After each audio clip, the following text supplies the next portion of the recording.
I am here in Hooper with City Councilman David Craig, and he is gracious enough to let us come into his yard and ask him some questions about how he's doing as a city councilman and about Weber County.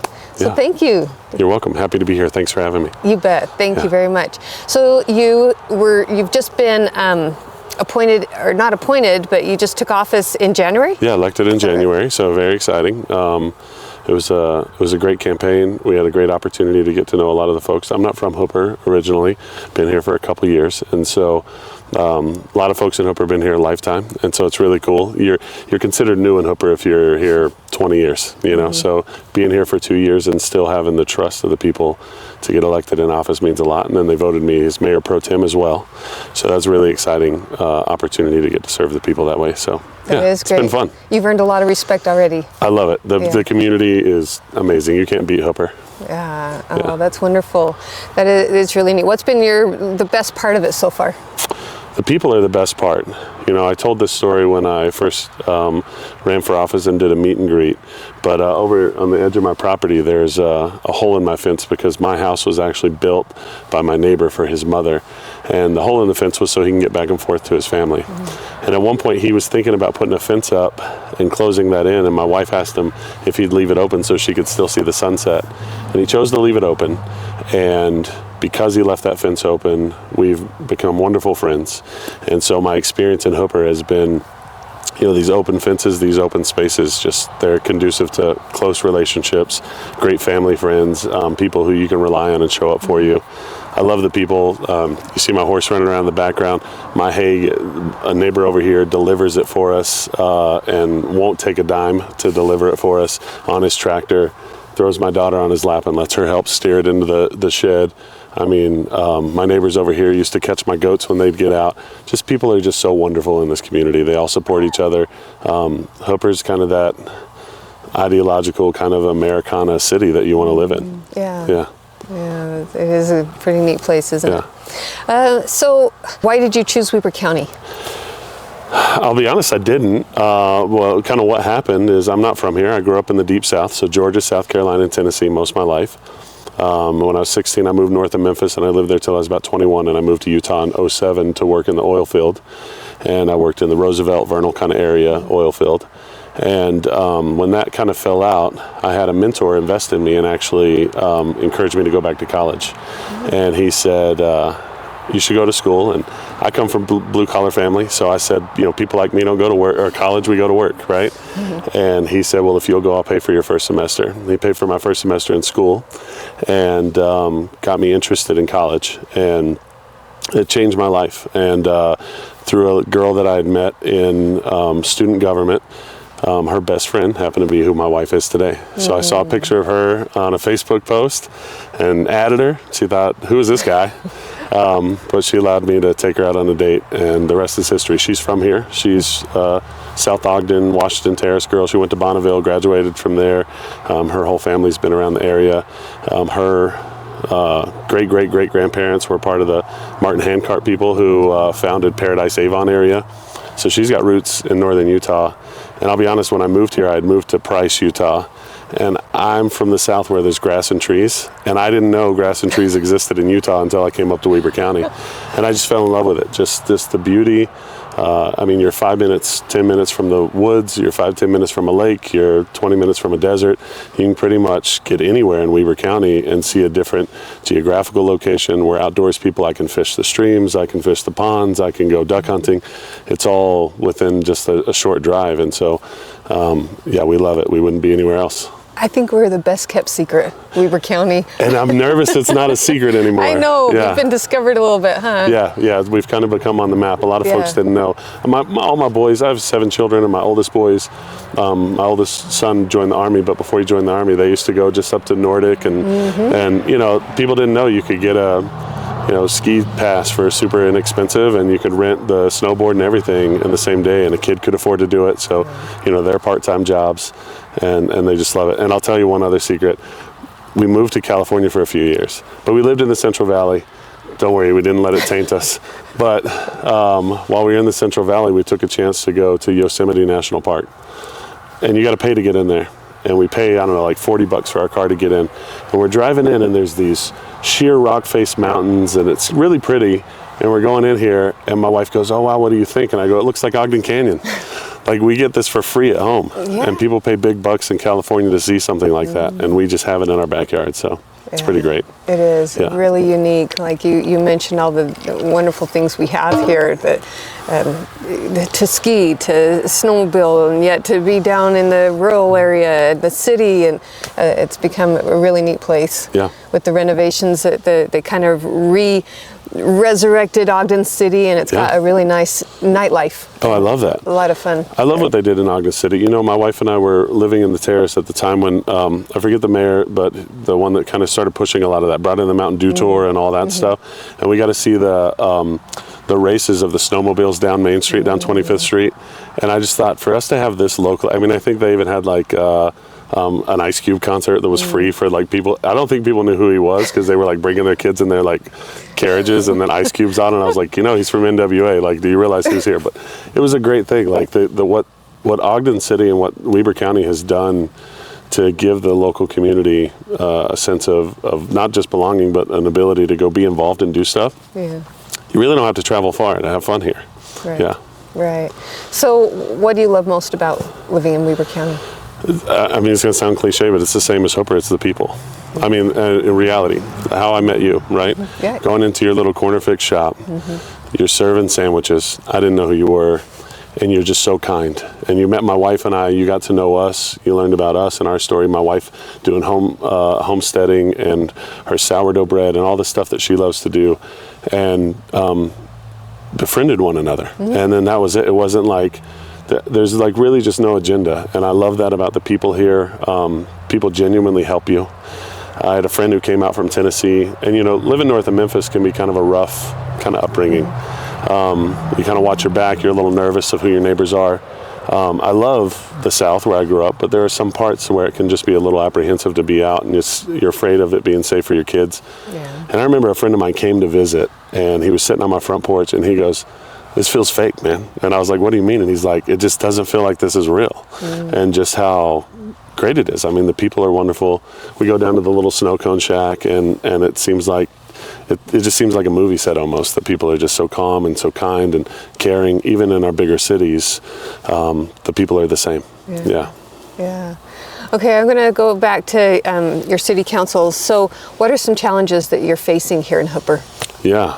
I would say one of the biggest things that we have going on in front of us in Hooper is the governor's look and perception on preemptive zoning, on affordable housing. You know, Hooper's kind of a unique community. I know every community says that, but we're an agriculture community, and we have probably 6 or 7 full-time farmers left, but a lot of folks still doing both agribusiness and also, you know, bivocational to stay involved in the agriculture business. Because of our kind of unique setting, stackable housing doesn't work here. Things that might be the solution to affordable housing doesn't really work here. But it doesn't mean that the people are adverse to it. It's just, how do we figure it out? We like our open space in Hooper. We like the ability to see our sunsets, and we like having our community close-knit. And so I think most people in Hooper understand the need for growth and that it's coming, trying to understand how to balance that and maintain the identity of the community we have. One of the things that I love is, if you see the houses behind me, my neighbor who built this house also developed all of that. And I asked him one day, I go, "Do you miss it? Do you miss the farmland? Do you miss what it looked like out here?" And he said, "Not at all." He's like, "We have the best community." He's like, "Now we're just growing community instead of growing, you know, food," right? And I think that a lot of folks are changing their mind about what they want to do with their land out here. A lot of younger generations aren't as interested in farming it, but some of them still want to keep a small piece of land for homesteading or kind of having the agriculture feel. So I think our biggest challenge is finding a way to balance the growth that's coming, being very clear with, at the state level, that, you know, to steal the phrase from the Utah League of Cities, one size misfits all, right? That whole idea that we're not like every other community is not like every other community, and we need to challenge or address our challenges uniquely. The second biggest thing that's affecting Hooper right now is we don't have a huge tax base. We don't have a big commercial entity in our community. There have been folks who've come and asked and been interested in bringing commercial in, but we don't charge a lot in taxes. And so right now, matter of fact, this week we're going to have a budget meeting. We've had a budget meeting. We're going to have a city council meeting where we discuss maybe a truth in taxation. It looks like a lot. It's about $30-something because the Weber County Sheriff had to up their head count.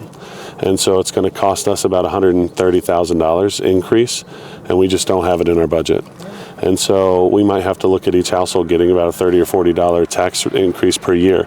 In Hooper, that might be 30 or 40% because there's not a large amount of taxes that get charged. And so realizing kind of those unique things, one of those challenges from that is we don't use a lot of calls for the sheriff. So when we look at the numbers per capita, there's not a lot of crime out here. So we actually, per call, we're paying a lot more than other cities because we're not using it. And some other cities, even close to our size, are paying a lot less because they're using the calls so much more. And so understanding what that percentage is and what it looks like for our community.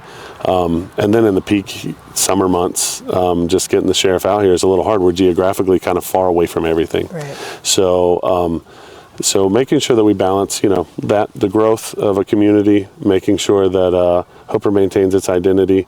How do we source some Hooper-style commercial businesses? That's a big thing that's important to us. We've got some interest, potentially maybe a grocery store, some things like that.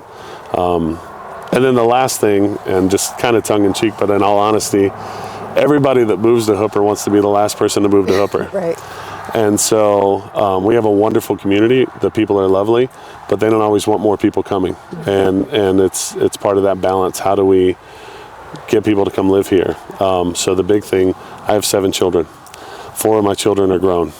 And how do I make sure that my children have a place to live near us? So we try to address that in unique ways with like our accessory dwelling units, our ADUs. The Planning Commission has been really great about trying to look at new innovative ways to increase the ADU sizes or offer attached and detached ADUs to where you can bring your family members onto the property because you get these half-acre and full-acre lots. But housing is going to be an issue. It's going to be a concern for us. We keep having children in Utah, and so we got to have a place to let them live.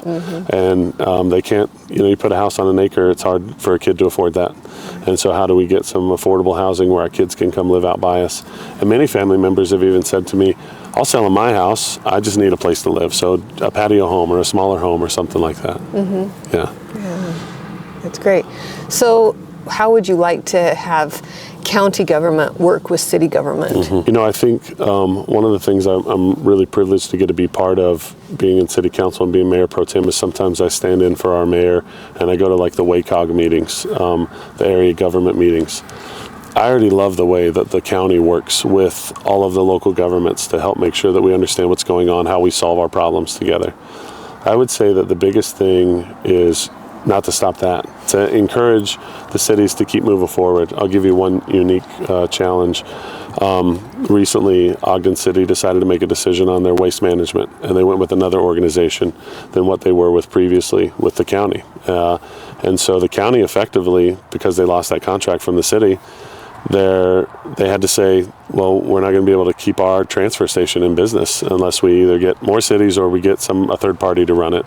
Well, that's going to make a lot of other cities in the county have to figure out what their next step is, what their plan is. Our hope is that we can negotiate prices that allow us to not have to raise more to our residents and to our citizens and our community. But as a county, we have to figure out a way that we work together, that we support and offset those things. I'll give you one example. Recently, the state legislature made a rule that said that a percentage of our taxes from sales tax went to a homeless shelter in like West Valley. And that took away from the small cities. We didn't have much to begin with, and it took a percentage of ours to help a homeless shelter in West Valley. Now, we want to all help support each other. I'm all for that. But what does that do to our local tax base when we're also getting an increase on the sheriff's department or something like that? And so the local citizens are going to feel it. A lot of folks in our community are kind of aging out of the workforce and they're moving into more of like fixed income situations. So how are we going to be able to protect that, protect the future of that? So any way that the county can work together and remind all of the cities like we're together in this. And we know that Like for a decision that Ogden had to make, that was great for Ogden. They had to make that decision. But how is that going to affect the rest of us in the county? And what are we going to do to make sure that everyone kind of gets to offset that impact, and have the things available to our citizens that we had before? Yeah. I would love to see the county not be a competition to cities, but rather work and help you be successful in the things that you're needing. I love that. We have a lot of unincorporated areas out here that are county areas. And that's another thing, right? The county kind of shares the burden of caring for those communities and things like that. And then we've got growth happening all around us. We've got, the SR 177 highway is going to come right through here. And we've got this huge daybreak town that's supposed to come in the next 10 years, the daybreak style town that's, out by the salt plant. And, what's that going to do to the county? What's that going to do to the area or to the small communities? What is it going to look like in Weber County in 20, 30 years from now? And how do we maintain our unique identity but also grow kind of appropriately? Yeah. So my final question is, how can your voice best be heard? And where you're a city councilman, your people notice and you have a voice. So maybe how do we make sure other people, everyone has a voice?